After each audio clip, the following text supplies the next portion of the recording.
buat 2020 buat forex, apa katanya orang yang dia podcast tu, orang tu tanya, awak ni tak kisah ke buat ni, kamu ada apa benda ni forex je pertikaian, mufti kata haram kan. Tahu dia jawab apa? Mufti kata haram, tapi ada juga ulama yang kata harus. Orang tu tanya kan, siapa ulama yang kata harus tu? Lepas tu dia jawab apa? Dia kata carilah sendiri, takkan semua nak kena swap. Zaman sekarang kan boleh cari kat Google kan, boleh tengok siapa yang kata harus tu. Nampak? Masalah kita, kalau kita ni tak ada ilmu agama, jadi kita wajib ikut mufti.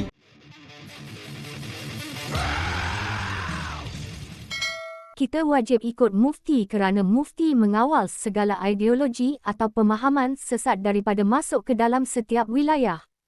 Itulah yang dapat disimpulkan dari kenyataan seorang ilmuwan agama apabila individu ini mengulas mengenai kenyataan Bob T20 yang mengatakan hukum trading forex itu adalah harus bagi sesetengah ulama.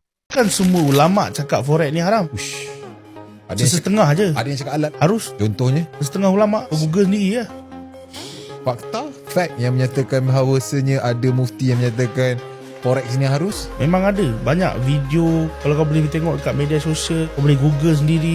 Menerusi potongan video yang dikongsikan di akaun TikTok The Zainul itu, individu ini menyeru agar semua masyarakat mengikut ajaran mufti di setiap wilayah kerana tugas mufti bukan sahaja mengawal ideologi sesat yang merosakkan akidah masyarakat, tetapi turut berperanan membantu orang awam supaya tidak terkeliru di dalam ibadah. Dengarkan penjelasan individu itu di sini.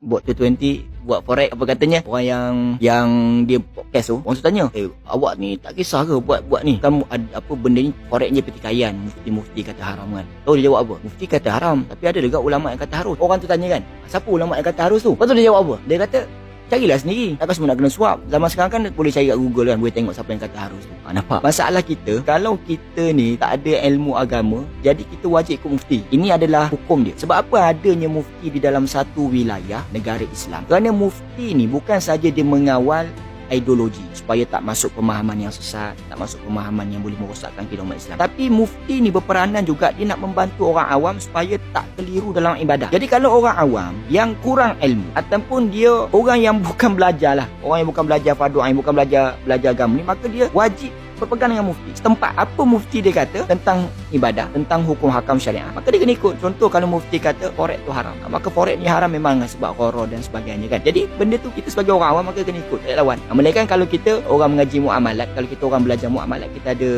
ilmu kan, yang kita nampak ada khilaf, boleh untuk kita pertikai benda apa hukum yang dikeluarkan oleh mufti tadi tu kan. Itu lain cerita lah, macam contoh orang agama kan yang ada ilmu muamalat. Tapi pada saya sebenarnya forex ni memang ramai ada mufti ataupun kan, ataupun ulama-ulama dunia pun ramai yang kata haram. Sebenarnya ada di segelintir je. Dia ibarat macam ni lah, aku bagi kau satu gambaran. Kalau ada 10 kata tak boleh, seorang kata boleh, orang yang nak buat benda ni dia akan pilih yang seorang. Jadi pelik tak? Kenapa kau nak tolak 10 orang semata-mata untuk seorang? Sebab apa? Sebab memang kau nak buat itu je sebenarnya. Nampak tak? Tapi kalau kau orang yang berfikir matang dan kau orang yang berhati-hati dalam ibadah ni, kau takkan ambil minoriti, kau akan ambil majoriti. Itu adalah hukum kita dalam mencari rezeki kan.